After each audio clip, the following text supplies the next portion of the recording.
സ്നേഹത്തോടെ ആമിനാസ് അടുക്കളയിലേക്ക് സ്വാഗതം. എല്ലാവരും സുഖമാണെന്നുള്ളൊരു വിശ്വാസം. ഇവിടെ ഞങ്ങൾ എല്ലാവരും സുഖമായിട്ടിരിക്കുകയാണ്.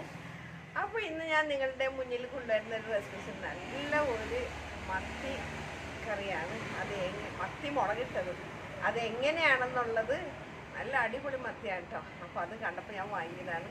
അതെങ്ങനെയാണെന്ന് തയ്യാറാക്കുന്നത് നേരെയാണ് കിച്ചണിലോട്ടാണ് പോയാലോ. വരും. അപ്പോൾ അതിൻ്റെ മുമ്പായിട്ട് എൻ്റെ വീഡിയോ എല്ലാവരും ഒന്ന് കാണാനും സപ്പോർട്ട് ചെയ്യാനൊക്കെ നിങ്ങൾ ശ്രമിക്കണം കേട്ടോ. അപ്പോൾ നേരാണ് കിച്ചണിലോട്ട് പോകാം. വരും. ഞാനിവിടെ ഒരു ബൗൾ കൊണ്ടുവന്ന് വെച്ചിട്ടുണ്ട്. ഈ ബൗളിലോട്ട് നമുക്ക് 2 ടേബിൾ സ്പൂണോളം കാശ്മീരി മുളക് പൊടി ഇട്ട് കൊടുക്കാം. അതേപോലെ തന്നെ 1 ടീസ്പൂണോളം മുളക് പൊടി, എരിവുള്ള മുളക് പൊടി കേട്ടോ, 1 ടീസ്പൂണോളം. പിന്നെ നമുക്ക് ഇട്ട് കൊടുക്കേണ്ടത് ഒരു 1/2 ടീസ്പൂണോളം കഷ്ടി 1/2 ടീസ്പൂണോളം മഞ്ഞൾപ്പൊടി. എന്നിട്ട് ഇതെല്ലാം കൂടി നമുക്കൊന്ന് യോജിപ്പിച്ചിട്ട് കുറച്ച് വെള്ളം ഒഴിച്ചിട്ട് ഒന്ന് കുതിർത്തി വയ്ക്കാം. നല്ലപോലെ ഒന്ന് കുതിർത്തിയിട്ട് ഒന്ന് യോജിച്ചിരിക്കട്ടെ. നല്ലപോലെ ഒന്ന് കുതിർന്നിരിക്കട്ടെ കേട്ടോ. അപ്പോൾ നമുക്കിതിവിടെ മാറ്റി വയ്ക്കാം.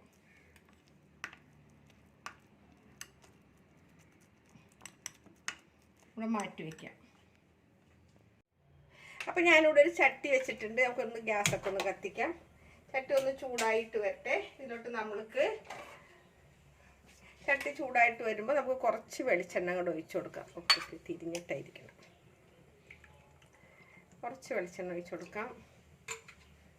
ഇതൊന്ന് ചിറ്റിച്ച് വെക്കട്ടെ. ഇനി ഇതൊന്ന് നല്ലപോലെ ഒന്ന് ചൂടായിട്ട് വരട്ടെ. ഒരു പിഞ്ച് ഉലുവ ഇട്ട് കൊടുക്കുന്നുണ്ട്. കൂടുതൽ ഇട്ട് കൊടുക്കുന്നില്ല ഞാൻ. നിങ്ങൾക്ക് വേണമെങ്കിൽ ഒരു 1/4 ടീസ്പൂണോളം ഉലുവ ഇട്ട് കൊടുക്കാം കേട്ടോ. ഞാൻ ഒത്തിരി ഉലുവയുടെ ടേസ്റ്റ് എനിക്ക് ഇഷ്ടമല്ലാത്തതുകൊണ്ടാണ്. അപ്പോൾ എണ്ണ ശരിക്കും അങ്ങ് ചൂടായിട്ടുണ്ടായിരുന്നില്ല. ഈ ചട്ടി അതുകൊണ്ട് ഇത്തിരി ചൂടാൻ താമസം. അപ്പോൾ ഒന്ന് ശരിക്കൊന്ന് ചൂടായിട്ട് ഇതൊന്ന് മൂത്ത് വരട്ടെ. ഇതിലോട്ട് ഞാനൊരു 10-15 ചുമന്നുള്ളി ചതച്ചതാണ്. അരിഞ്ഞേക്കണമല്ല, ചതച്ചതാണ്. ഈ ചുമന്നുള്ളി വാടി വരുമ്പോൾ തന്നെ ഞാനൊരു 3-4 അല്ലി വെളുത്തുള്ളിയും ഒരു ചെറിയ കഷ്ണം ഇഞ്ചിയും കൂടി അതും ചതച്ചെടുത്തതാണ്. ഇത് രണ്ടും കൂടി ഒന്ന് വാടി വരട്ടെ. ശരിക്കും ഇതിൻ്റെ പച്ചക്കുത്ത് മാറുന്ന വരെ നമുക്കിതൊന്ന് നല്ലപോലെ ഒന്ന് വഴറ്റിയെടുക്കണം. ഇതിലോട്ട് ഞാൻ ഒരു തണ്ട് കറിവേപ്പിലയും കൂടി ഇട്ട് കൊടുക്കുന്നുണ്ട്. ഈ കറിവേപ്പിലയും അതേപോലെ തന്നെ ഈ ചുവന്നുള്ളിയും വെളുത്തുള്ളി ഇഞ്ചി കൂടി നല്ലപോലെ ഒന്ന് ഒരുവിധം നല്ലപോലെ ഒന്ന് ശരിക്കും വാടി ഒന്ന് മൊരിഞ്ഞ പോലെ വരണം കേട്ടോ. അപ്പോൾ നമ്മളുടെ ഉള്ളിയൊക്കെ നല്ലപോലെ മൂത്തിട്ടുണ്ട് കേട്ടോ. ഇതുപോലെ വാടിയാൽ മതി, അല്ലാണ്ട് ഒത്തിരി അങ്ങോട്ട് കറുത്ത് പോവണ്ട. ഇതിലോട്ട് നമ്മൾ ആദ്യം എടുത്ത് വെച്ചിരിക്കുന്ന ഈ മുളകിൻ്റെ കൂട്ടില്ലേ, ഇത് നമുക്ക് ഇതിലോട്ട് ഇട്ട് കൊടുക്കാം. ലേശം വെള്ളം കൂടി എനിക്ക് എടുക്കണം. ഈ പാത്രത്തിൽ തന്നെ നമുക്ക് വെള്ളം കൊടുക്കേണ്ടതാണ്. ഇത് നമുക്ക് ഇതിൽ കിടന്നിട്ടൊന്ന് നല്ല പോലെ ഒന്ന് എല്ലാം കൂടി യോജിച്ചതിന് ശേഷം, കാരണം കാശ്മീരി മുളക് ഞാൻ കൂടുതലെടുത്തത് എല്ലാവർക്കും അറിയാവുന്നതായിരിക്കും. അപ്പോൾ അതിന് നല്ല കറിക്ക് നല്ല കൊഴുപ്പ് കിട്ടാൻ വേണ്ടിയാണ് ഞാൻ കാശ്മീരി മുളക് കൂടുതലെടുത്തത്. അപ്പോൾ നമുക്ക് ഇതിൽ കുറച്ചും കൂടി വെള്ളം എടുക്കണം. പാത്രം ഒന്ന് കഴുകിയിട്ട് കുറച്ച് മുളക് പൊടി ഉണ്ടായിരുന്നു.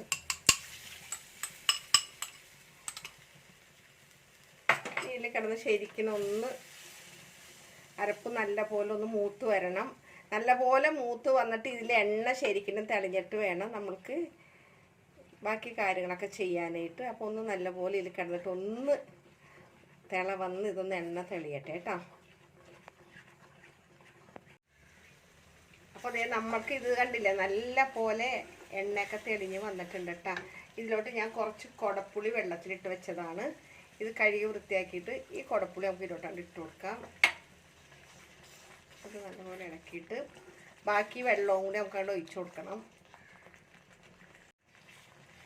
അപ്പോൾ നമ്മൾ പുളിയും കൂടി ഇട്ടിട്ട് കുറച്ച് വെള്ളം കൂടി അവിടെ ഒഴിച്ചു കൊടുക്കണം. ഒത്തിരി വെള്ളം വേണ്ട, എന്നാലും നമ്മൾക്ക് അത്യാവശ്യം വെള്ളം വേണം.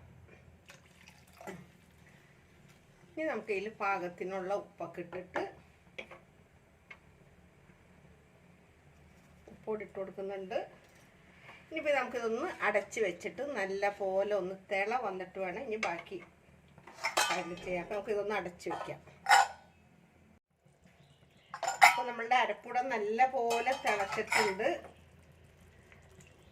ഇപ്പം തന്നെ നെയ്യൊക്കെ നല്ല പോലെ തെളിഞ്ഞിട്ടുണ്ട് കേട്ടോ. നമ്മൾ ആ എണ്ണയൊക്കെ വെച്ച് ശരിക്കും അവിടെ വഴറ്റി ചെയ്തുകൊണ്ടിട്ടാണ് നല്ല പോലെ എണ്ണ തെളിഞ്ഞേക്കണത്.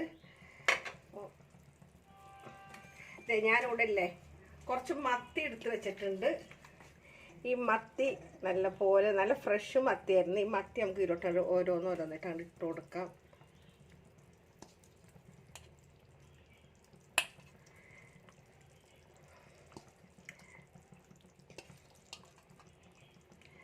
അര കിലോ മത്തി ഉണ്ട് കേട്ടോ. നമ്മൾ വേസ്റ്റൊക്കെ കളഞ്ഞിട്ടും നമുക്കിത് 1/2 കിലോ മത്തി ഉണ്ട്. കാരണം ഞാനൊരു 3/4 കിലോ മത്തിയാണ് എടുത്തിരുന്നത്. അപ്പോൾ 1/4 കിലോ പോയാലും 1/2 കിലോ മത്തി ഉണ്ട്. ഇത് നമ്മൾക്കൊന്ന് ഞാനിത് വരഞ്ഞ് വെച്ചതിൻ്റെ കാര്യം നമ്മുടെ മസാലയൊക്കെ ശരിക്കും ഇതിന് പിടിച്ച്, പ്രത്യേകിച്ച് കുടപ്പുളിയൊക്കെ ഇട്ട് വെച്ചിട്ടുണ്ടെങ്കിൽ ഇന്ന് വെച്ചിട്ടുണ്ടെങ്കിൽ ഇത് നാളെ കഴിക്കേണ്ട രീതിയിൽ നമ്മൾ ആക്കി വെക്കണം. തീ ഒന്ന് കൂട്ടി വെക്കാം. ഞാൻ തീ കുറച്ചാണ് വെച്ചിരുന്നത്. ഇനി ഇത് കണ്ടത് ശരിക്കും ഒന്ന് ഒരു 5-6 മിനിറ്റ് ശരിക്കും ഒന്ന് തിളക്കണം. അപ്പം നമ്മുടെ മത്തിക്കറി ഇവിടെ നല്ല പോലെ കുറുകിയൊക്കെ വന്നിട്ടുണ്ട് കേട്ടോ. അപ്പം നല്ല നെയ്യൊക്കെ തെളിയുന്നുണ്ട്. ഇതിലോട്ട് ഒരു പച്ചമുളക് ഞാൻ ഇതുപോലെ 2ആക്കി പുളർന്നതാണ്. ഇതും കൂടി നമുക്കങ്ങോട്ട് ഇട്ട് കൊടുക്കാം. അപ്പം നമ്മുടെ കറിയൊക്കെ ഇവിടെ നല്ലപോലെ റെഡിയായി വന്നിട്ടുണ്ട്. കണ്ടില്ലേ? അപ്പോൾ എല്ലാവർക്കും നമ്മുടെ കറിയൊക്കെ ഇഷ്ടപ്പെട്ടെന്ന് വിചാരിക്കണം. അപ്പോൾ ഇതിൻ്റെ ഗ്യാസ് ഞാൻ ഓഫാക്കിയിട്ടില്ല. ഒരു 10 സെക്കൻഡ് കൂടി ആകുമ്പോൾ ഞാൻ ഗ്യാസ് അങ്ങോട്ട് ഓഫ് ചെയ്യും. അപ്പോൾ ഇതിലോട്ട് ഞാനൊരു ചെറിയ തണ്ട് കറിവേപ്പില കൂടി അങ്ങോട്ട് ഇട്ടിട്ട് ഞാനിതൊന്ന് എന്തെന്നാ പറയുക, കറി ഇതെല്ലാം റെഡി ആയിട്ടുണ്ട്. അപ്പോൾ നമ്മുടെ ഗ്യാസ് അങ്ങോട്ട് ഓഫ് ചെയ്യാണ്. അപ്പോൾ തീർച്ചയായിട്ടും എല്ലാവരും ഒന്ന് ട്രൈ ചെയ്ത് നോക്കാം. അഭിപ്രായങ്ങളെല്ലാം കമൻറ്റ് ബോക്സിൽ ഇടാൻ മറക്കരുത്. ഇഷ്ടപ്പെട്ടാലൊക്കെ ഒന്ന് ഷെയറും കൂടി ചെയ്തേക്കണം എൻ്റെ മത്തിക്കറി. അപ്പോൾ ഒരിക്കൽ കൂടെ നിങ്ങളോട് എല്ലാവരോടും നന്ദി പറഞ്ഞു നിങ്ങളുടെ സ്വന്തം മാമിന താത്ത. Okay bye, thank you.